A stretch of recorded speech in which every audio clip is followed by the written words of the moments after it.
Revealing eyes की series secret of the universe में आप सभी का स्वागत है। मैं हूं सौरभ। चलिए शुरू करते हैं। द मिल्की वे गैलेक्सी, जिसे हम आकाशगंगा भी कहते हैं, 13 अरब साल पुराना गठन है, जिसमें अरबों ग्रह, उनके चंद्रमा, तारे और अरबों धूमकेतु के साथ साथ अन्य आकर्षक चीजें सृजन करती हैं। इस दिव्य सौंदर्य के साथ यह 120,000 प्रकाश वर्ष के अनुमानित क्षेत्र में फैली हुई है।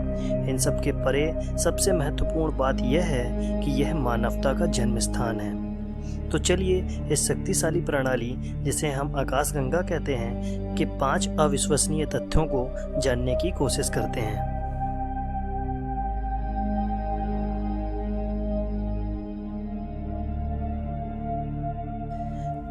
एक्सोप्लैनेट्स उन ग्रहों को कहते हैं जो हमारे सोलर सिस्टम के बाहर हैं, और वैज्ञानिक जानते हैं कि ये हर प्रकार के होते हैं, छोटे और बड़े भी।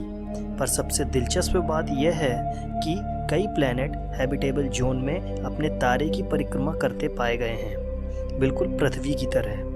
नासा के अनुसार जिस गैलेक्सी में हम रहते हैं उसमें इस प्रकार के ग्रहों की संख्या अरबों में है, जिनमें पृथ्वी के समान चट्टानें और एटमॉस्फेयर मौजूद है, और उनमें पृथ्वी की तरह जीवन पनपने की संभावना भी है।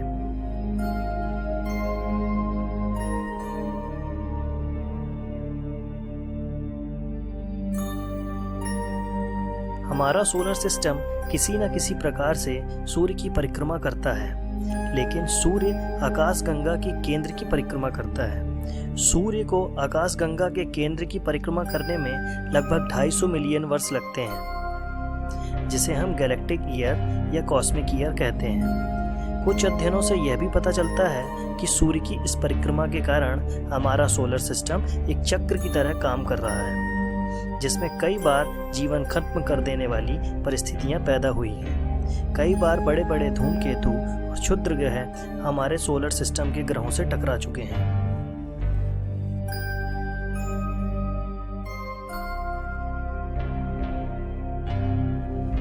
आकाशगंगा एक स्पाइरल गैलेक्सी है जो कि 120,000 प्रकाश वर्ष के क्षेत्रफल में फैली हुई है। इसके केंद्र में एक उभार है जो 12,000 प्रकाश वर्ष मोटा है। लेकिन अगर आप आकाशगंगा का साइड व्यू देखेंगे तो पता चलेगा कि इसका आकार थोड़ा विकृत है। वैज्ञानिकों का मानना है कि यह विकृति आकाशगंगा के 2 पड़ोसी लार्ज और स्मॉल मैगेलेनिक क्लाउड्स के कारण हुई है। यह पड़ोसी गैलेक्सी जो हमारी गैलेक्सी की परिक्रमा करती है, इसे सैटेलाइट माना जाता है, जो कि रहस्यमय डार्क मैटर के कारण हमारी गैलेक्सी से मिल रही है, और जिसके कारण यह विकृति पैदा हुई है।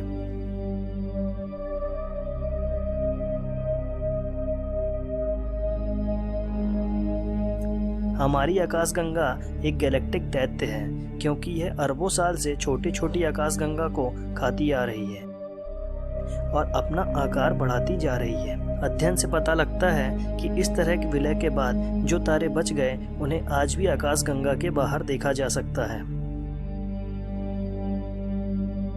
वर्तमान में कैनेस मेजर ड्राफ गैलेक्सी हमारी आकाशगंगा के विलय के करीब है, जो आकाशगंगा में जुड़ रही है। इस तरह के विलय आकाशगंगाओं के टाइडल ग्रेविटेशनल फोर्स के कारण होते हैं। परिणाम स्वरूप 2 गैलेक्सी एक हो जाती हैं। एस्ट्रोनॉमर्स की माने तो अगले 4.5 मिलियन वर्षों में एंड्रोमेडा और मिल्की वे आपस में टकराकर एक हो जाएंगी और एक विशालकाय नई गैलेक्सी की संरचना करेंगी।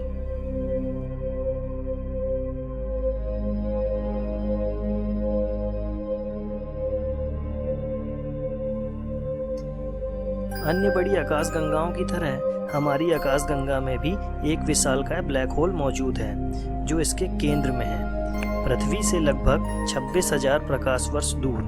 वैज्ञानिकों के अनुसार 14 मिलियन माइल्स की दूरी पर एक ब्लैक होल हो सकता है, जो रेडियो वेव्स के विशाल स्रोत के कारण खोजा गया है। पास की आकाशगंगाओं के अध्ययन से पता चलता है कि यह जरूरी नहीं कि ब्लैक होल हमेशा आकाशगंगा के केंद्र में ही हो, लेकिन इस तरह के बड़े ब्लैक होल किस तरह बनते हैं और यह किस तरह आकाशगंगाओं के विकास को प्रभावित करते हैं, ये हम अभी तक पूरी तरह नहीं समझ पाए हैं। सीक्रेट ऑफ द यूनिवर्स की सीरीज में आज इतना ही। आपको यह वीडियो कैसा लगा कमेंट जरूर करें। अच्छा लगा हो तो लाइक, शेयर और कमेंट करना ना भूलें। इस तरह के दिलचस्प वीडियो को देखने के लिए हमारा चैनल सब्सक्राइब करें। धन्यवाद।